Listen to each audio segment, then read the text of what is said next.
On time, I'm on time. I thought I was going to be late. I just forgot the budget, so I had to go and get it. How are we all doing? Welcome one, welcome all to the Katie's Arms, your pub online where we laugh at the madness together. And I really feel like this week is a week where we quite need to have a laugh together because we had the budget.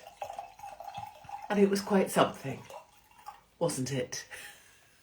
I've had a lot of emails from you lot, all basically wondering what the effing point is of trying to exist here in the UK.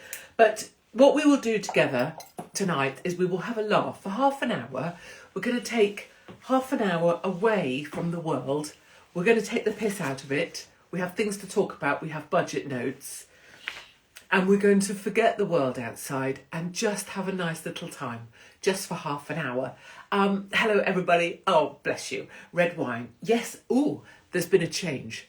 Lovely Mark was involved. And you know that I am cheap, extremely cheap. So I usually have Barefoot Merlot, which I'm told is not really a wine, is a cheap wine, is basically a box wine, is what homeless people drink, which is why I very much like it. Well, tonight we have gone up in the world, because lovely Mark went and got the bottle for me. And we have Maison Fleur. Yes, Maison Fleur. The House of Flowers. Yeah, that's what people, I've referred to other bits of me as Maison Fleur. The House of Flowers is what I am. So tonight we are French and we are Maison Fleur. So bonsoir to everybody. How is everybody doing? Is everyone all right? Crew is here. I love that last week everybody went on and put where they were coming in from, where they were watching from, where they were in the world, because it's just so many people all over the place. And I think it's a very lovely thing because people get to see that they're not on their own, that there's loads of us out here and that we're many more than you realise we are. Right now, as we speak, cheers everybody, my house is a madhouse. I will explain. 2 people are off to the pub because we need to pay for our New Year's Eve tickets to the pub and because, oh yes, someone's birthday in the house, so off to the pub. 1 child still waiting to come home from shift, 12-hour shift, NHS. So then when child comes home, might need to go to the pub for birthday. And other child, I don't know why I'm calling them children, is going to be 17 tomorrow. And the child who's going to be 17 tomorrow is a boy. So I have a boy child who is going to be 17 years old and legally allowed to drive tomorrow. I know. North Wales is here. Hello. Which is a little bit concerning, obviously, because my personal view is that as a mother, your job is to try and get all of your children to the age of 18. And I've done that with 2. So that's, as far as I'm concerned, super success. Like, I should be totally mum of the year. Why I'm not an icon on Mumsnet, I mean, I don't even know. I mean, who'd want to be an icon on Mumsnet? Ugh. Sorts of mums that just send me around the fucking bend. Mumsnet mums. Anyone on here? Are you going to get him a driving lesson? No, he can already drive. We live in the countryside. All 17-year-olds around here can already drive. So he can already drive in reverse much better than I have ever been able to. There's a whole story about that with my driving lesson, which will go into my driving test. We can talk about that in a minute. But any of the which way, he's going to be able to drive on his own very soon. And that's obviously a concern. So I have 2 over the age of 18, success, and then 1, 17. And if that 17-year-old's going to make it to his 18th birthday, who the hell knows when he's allowed to drive unsupervised. Regardless, it's a stressful time and many of you will know how that is. As for Mumsnet, who on here was a farmer's wife cheering you on? Farmers are on my notes for this evening, so farming is coming your way very soon. So yes, son being able to drive on his own tomorrow. I have plans. So my disability panda is going to be his car for like life. And I've already purchased fluffy dice, which I think are very important. Plural of dice. Die. So I have fluffy die to stick onto the car. I've got a fluffy steering wheel cover, seems important, also in pink. given he's a boy, seems important. And then I've got other stuff to stuff the car with so he won't be able to get into it.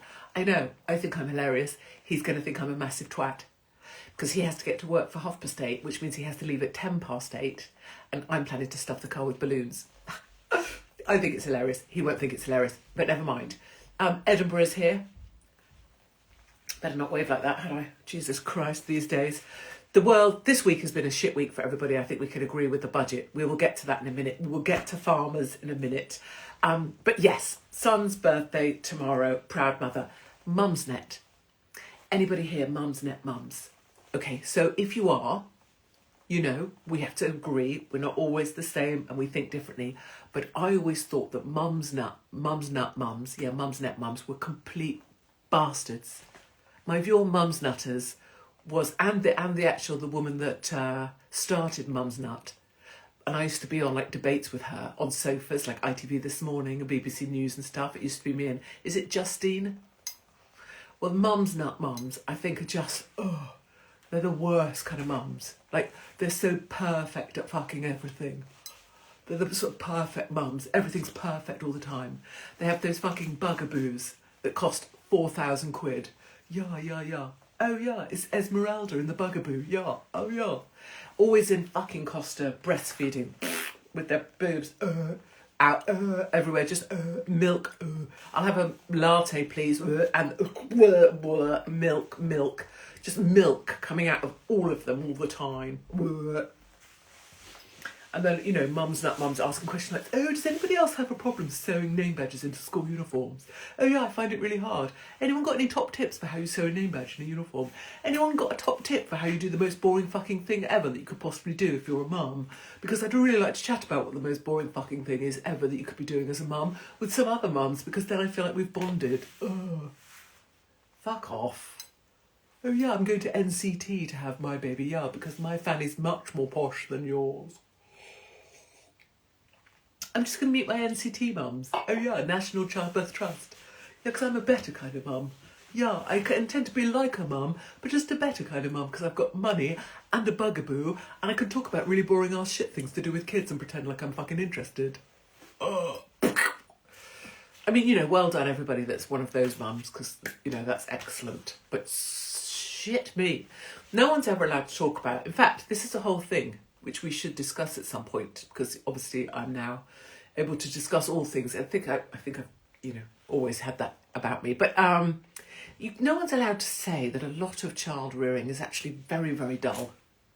I know you have to go, oh, isn't that lovely? And oh, you've got a healthy baby. That is marvellous. Like if you've got a healthy baby, that's super brilliant. Like if they've got all their things, amazing, genetically blessed.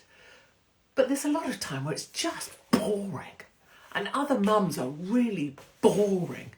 And competitive mothering is so boring. Oh yeah, I and Anstey just got a grade 4 in flute. Oh, yeah. And Matthew just got his this, and he just got accepted into this.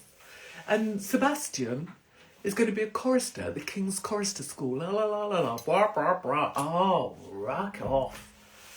Yeah, just that whole thing. I think it's not talked about how daunting motherhood can be for a normal mum that just wants to like try and raise a kid that's sort of able to catch public transport and have a conversation with someone. That seems to me like a really good standard for kids. From across the pond, love you, thank you. So true, I know, right? I happen to think that the new bar for success as mothering is if your kids are useful, right? Can your kid, I wasn't going to talk about this, so I don't know why I am, but can your kid catch public transport? Can your kid sort themselves out if they're in a shit situation? Can your kid get help from a stranger with no problem at all? Can your kid get the price down on something if they need to? Can your kid persuade someone else to do something for them if they really need them to? You know what I mean? Can your kid get up and consistently go to a job and work hard? Can your kid advertise themselves and be employed 15 different ways by lunchtime? Like that, if I was going to run the Katie Hopkins University, which is a great idea, those would be the sorts of skills. Can your kid sort, if they crash their car, do they know what to do? What's the first 3 things? You know what I mean? I feel like that we need more of those kids. And I'm very happy to say that mine are a nurse, a mechanic and a farmer. And none of them went to university. So well done me. Yes, well done me. I'll take the credit for all of that. We can carve a cow, we can fix a car, and we can look after the elderly when they don't know who they are. I did it very good, thank you. Yes, I have useful children, mostly because they avoided all of the twats that are at university. And I'm not saying that all university kids are twats, but most, good 85%, I'd say. Can my kid manage a budget? Yes, because I didn't give them any money. So they had to save up for their own cars. They had to buy their own insurance and their own tax. And, I see. What do you mean, the bigger budget? The budget. I thought we would talk about the budget. I want to talk about Farage. I want to talk about Rupert Lowe. And I want to talk about farmers. And I want to talk about Peter Kay. And I want to talk about Strictly. Are we going to get to this? A fair play to raisethecolours.org today. Oh, what did they do? I don't know, but I do support them. So please know that. I do contribute to the cause. Farmers, can I just say, to all the farmers who went out and stood up for farmers and farming communities and people who work the land, thank you very much indeed, and God bless you. And if you didn't go out, but you're just a farmer, as in you didn't go out to protest, but stand up for your land, but you're a farmer, loads of us stand with you. I know which side I want to be on when the time comes, and it's absolutely the side of the farmers. I've long held, super supportive views for all farmers, white farmers in South Africa, farmers over here. I personally think farming kids are the best of us. I personally think farming men are very, very hot indeed. And I do love people that can work the land. Rugged men who can tie some binder twine, fix a gate, plough a field. Oh, come on. I mean, really. And farmers are amazing. Please give me a kiss. You don't want one from me. Although I did have a reputation for being excellent at that. Yes, when I was young. Well, all my life. I always say to young girls, now this does come with a bit of a, I do see that this is quite a lot for some people, but I do say to young girls, always try and be fingered by a farmer. Now, I understand that people don't talk about fingering much anymore. But it used to be much more of a thing back in my day. It used to be sort of how are you, maybe then fingered. You know what I mean? It was more of a ABC, how are you, maybe have a snog, fingering. And not many people talk about fingering either because it's not really seen as a thing. I don't hear young people talking of that. But then my husband's a farmer. This is what I'm talking about. Nobody speaks of this. But I do say to young girls, I don't say it in the street. If I'm walking past a young girl, I don't go, get fingered by a farmer. I don't say it casually. But I would say as an advisory, or to older ladies, do always consider that. Because farmers' hands are very, very big, and they're used to being able to drag maybe a cow out of a, you know what I mean? They're just, they're used to being, when people say, what would your advice be to your younger self? That is on the list. Always be fingered by a farmer. And growing up in the countryside, I'm just saying, I'm a woman of experience. And I also think I cannot bear men who can't do anything. Men who work in tech, oh God, or men who work in sales or market, oh God, or men who just have soft hands. Oh, fuck off with your soft hands. When you have a handshake with someone and it's soft, God, my nipples just they're quite small. This is quite padded. Can you see? Can you? But my nipples, when it's soft hands, they invert immediately, just because I have a pretty strong handshake, as you might imagine. But when they're just soft from tippy typing on a keyboard, fuck off. Worst of the lot is a bloke that works in human resources. Oh God. My name's Gavin and I'm from Human Resources. Yeah, my name is fuck off. No thanks. Away from me. Unless you can, put up some scaffold tubes or birth a cow. I'm really not that interested. Not that anyone was asking. Just thought I'd share how we were doing. Can I play Chopin? Of course. Of course. Yes, I was one of those annoying kids. Yes, grade 8 violin, grade 8 piano. Yes, let's not talk about it. Can I say something about Peter Kay? What's everyone doing? Everyone's hiding. Men can be decorative or functional. I go functional. Well, functional and decorative, surely. That's why 1970s porn was so marvellous. Because very large men, dressed in nothing but a tool belt, would come knocking at your door with just the tool belt and then a massive schlong. Absolutely perfect as far as I'm concerned. And the fuckers would turn up on time. I mean, that's porn right there, isn't it? Hello, I'm a builder. I'm naked, I've got a massive knob, and I'm here on time. Call me satisfied. Peter Kay, here we go. Hello from Manchester. Get my hand flaps out. Dear God. My flange is of international repute. And let me tell you, if you have ever seen a manta ray, right, you met manta ray that fly in the ocean. Well, if you want to have the vision of what my flange is like, imagine the manta ray flying through the ocean. That's quite a graceful way of seeing it. Yes. Peter Kay, can I just say, you know that I've been incredibly biased against Chumbawambas. Well, actually not really, because if you want to be a fatty, good for you.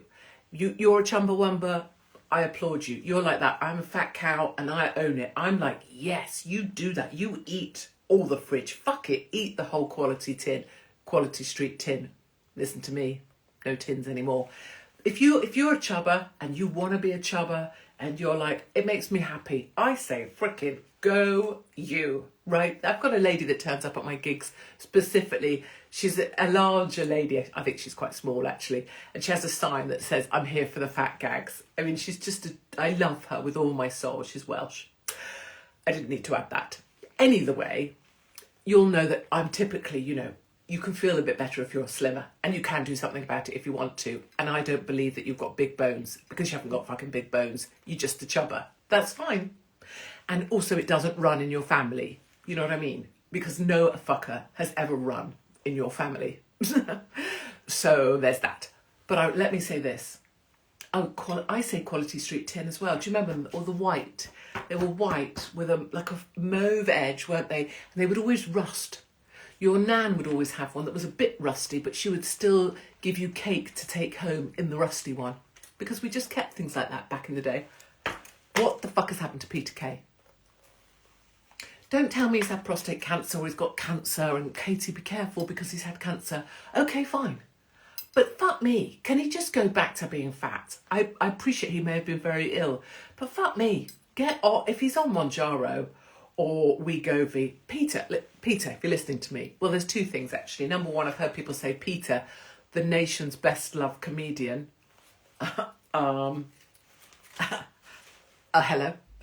And that's a gag. And then number two, please can he just go back to being fat? I don't like skinny Peter Kay. I don't like skinny Sharon Osbourne. I don't like skinny Kelly Osbourne very much. Some people look better fat. I mean, I know Gemma Collins is trying, but she'll never make it. But other people, I just think they were better fat. And especially funny people. Funny people should be fat, surely. What are we saying? I'm looking well. Does that mean I'm looking fat? That's what women say, isn't it? Oxfordshire. I will do this is my guarantee to you. Good people. Don't send me suggestions for places to do a show. Go into your theatre. Find the programme manager and their email and say, will you have Katie Hopkins do free range here? And if they say yes, you have my word, I will bring free range to your theatre. But it has to be a solid yes. It can't just be, oh yeah, we'd look at that. No. Would you have her?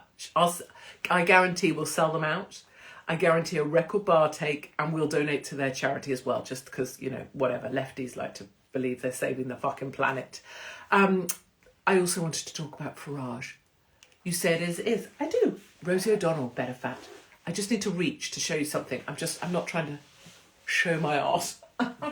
Although, you know, I can because it's clad in leather. This was possibly one of my less good ideas. I'm going to share it with you here so that when you see it on one of my Insta reels, you'll be like, oh, we know about that because we're Katie's Arms. Zimbabwe, hello. Come to Athens, I would. So this is a fucking inflatable chicken costume, right? And I said to lovely Mark, you know what? When we're doing promos on free range, I'll dress as an inflatable chicken, which you can't see very well. This is cheap shit. I'm assuming it comes... What's that shitty site called? Not Amazon, although that is shit. Is it Temu? Yeah. So anyway, imagine there's a chicken. So the idea is that I run around and say, ooh, free range tickets are on sale. But I don't want to do that, obviously. I want to turn up somewhere, maybe like Asda, in my inflatable chicken suit. Right? Because that's got to be funny, hasn't it? Where wouldn't you expect to find an inflatable chicken? But what concerns me is that it comes with batteries. And what also, well, it doesn't come with batteries because obviously it's from a shitty place. So I have to buy the batteries myself. But where do the batteries go? And do I have to shove them up my arse? And if I shove the batteries up my arse, do I become an inflatable chicken? Don't show your address. Oh, yeah. Mind you, to be fair, you know, attacks on me aren't something that are unusual. In fact, just to say, tonight, this is not a sharing story. Tonight, an Amazon delivery driver came to our house. And I think he's a gentleman that we might describe as new British. So the dog's kicked off. Not because he's new British. We haven't brought them up like that, but just because there's someone at the door. And he was like, I don't like dogs. I don't like dogs.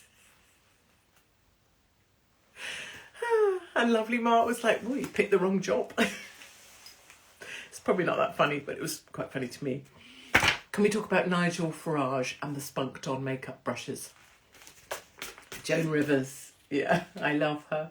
She's my idol at all times. She's my number one favourite everything, just because she works so hard at being funny and she was so brilliant. Most funny person on the planet ever, I say. So, the BBC have said that they were using makeup brushes that they spunked on his face. Not that they spunked on his face, but they put stuff on their makeup brushes before they put the makeup on. And they really do, you know, if you're in a makeup chair, they really do. So I'm assuming they would take the brush, go to the wherever, give themselves a little bit of a... and then come back and put his makeup on and then be ha ha ha ha ha, I just shoved that up my foof. I mean, there's things that... I mean, I've always thought when I'm places, back in the day when I was supposed to be hated, I'm sure people would do things like that to me. You know, I'm sure if I ordered a drink or something, they'd have the glass. Just play like, you know, lick the rim or whatever. But I do think for Farage, that is gross, isn't it? Like, imagine being a makeup artist and just because you think Farage is a twat or you want to impress your mates, you decide to flange on your makeup brush. Katie, fancy supporting the Great British Strike? Ooh, well, here's the thing. I do think we're going to need to have a national something. But I'm not sure a strike is it. But I would never criticise outwardly. I'm never against what anyone else is doing, and I support, as you know, like I always say, directionally, it's the direction we're heading in, and a national movement that takes action, I think is great. So I'll never detract from our side. I believe in holding the line, but I'm not convinced yet about a national strike. And the reason is, for it to be effective, it would have to be 80 to 90% implemented. And the problem with a national strike is if you only get 20% of people doing it, it doesn't touch the sides, it doesn't really matter. My second reason why I'm not really into a national strike is I am a woman of action. So I believe in doing stuff, which is why I can see a national movement that is much more about doing something than going on strike. And I associate striking with people that can't be asked. So that's just a personal thing. And then the third thing is I do think eventually there is going to be a national uprising, and I'm very excited for that. But just at the moment, that's what I think about a national strike, just answering you honestly. Also do an online strike. I've seen people go for let's have a day where we don't use Twitter, and it never works in my personal opinion. But like I say, that's my personal opinion, it's not yours. Some bellends commenting. I haven't looked at the comments too much, so I don't know. But as I always say, if you don't like what I say, you don't want to be here, fuck off. If you don't want to be part of this conversation, fuck off. I didn't ask you to join. I don't need you here, so fuck off. Okay, good. Alex Belfield. Yes. Alex Belfield. I will be seeing Alex Belfield on Tuesday next week. So I will be able to give you an update on how he's doing. I am going to go and meet him specifically because I want to check in on him. We've been in contact for the last 3 years, all the way through prison and since his release and his silencing. I'm very, very clear that I will always owe Alex a debt of loyalty. Alex was the one that started me off on my stand-up journey, which has now been 4 years in the making, and I will always be there for Alex. And you might not always hear about it, but privately and behind the scenes, I will always be there, and I'll be with him this week, and I'll be able to give you an update. Katie, love your top. Thank you so much. I appreciate that. I don't think it matters what we do, can't see the light at the end of the tunnel. So this is one of the things I was going to say, because I appreciate we're running out of time, is that I have had a lot of messages from people who just feel totally kicked in the head by this country. Like, what is the point? What is the point of going to work when you're just going to pay for everything? What is the point in trying, where if you don't try, you get given everything? What is the point in making an endeavour to get dressed in the morning, to go to work in a job you might not like, to try and earn some money to sustain your family, when those fuckers down the road get everything for free? And the less they do, the more they get. And the more issues they can create, the more they get. And I totally, totally hear you. I totally do. And there's no way of making that immediately right. However, decent people will always need to have purpose. The only way I can stay alive is if I have purpose and discipline and self-discipline. And sometimes in life, it's not about whether things are fair, because so often, as has been true in my life, you could argue many things have been unfair, epilepsy, for example.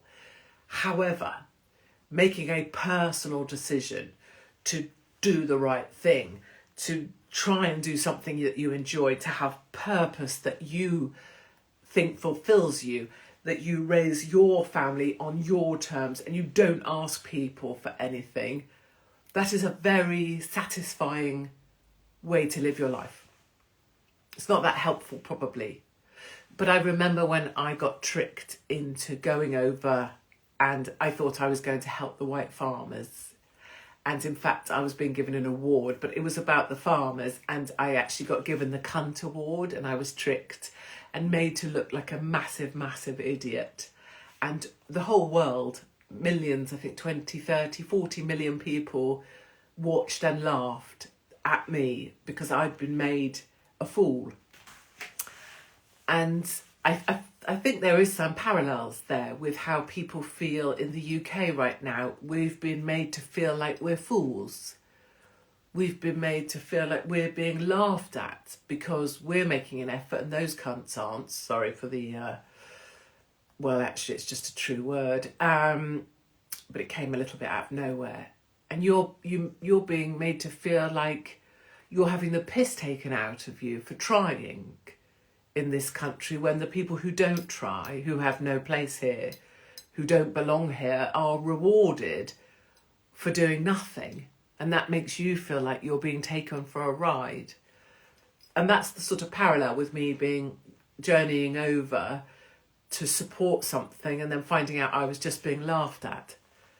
But I will say this to you, is when I got back from getting that cunt award and then realising that I was the subject of international humiliation, at the same time actually as my Twitter account was removed, same weekend, my daughter said to me, because I was kind of on the floor in the sense of, there's only so many times someone can swing a baseball bat at you before eventually you do just lie on the floor. And I will say that my daughter said to me, did you do what you said you would do? And were you nice to everybody there? And were you nice to the staff, the hotel staff, as in normal people who I'm always, they're my people? And I was like, yes, I did. And she said, well, then you did what you said you would do. And so there's something about that, I think, that's important, which is, even if you feel like you're being mocked, and even if you are, in my case, if you did what you said you would do, and in your heart you did the right thing, that will never be wrong. And it will always stand you in terrific stead, and you can call on it when other times are tough. I wouldn't want to be one of those people sat at home being paid for everything, because I wouldn't be able to sit well with myself when times were tough. So that's my sort of thought on that. That ended in a bit of a serious manner, didn't it?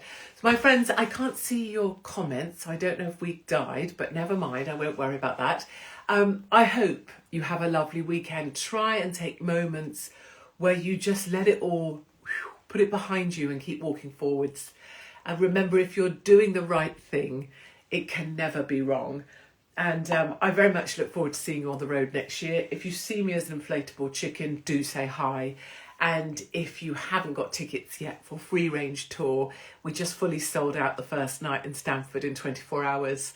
Then if you go to katiesarms.com, the tickets are there. So if you did want to grab one early, it's probably a good idea.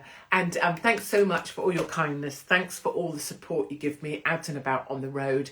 And I will see you out on the road very, very soon. Have a really, really lovely weekend.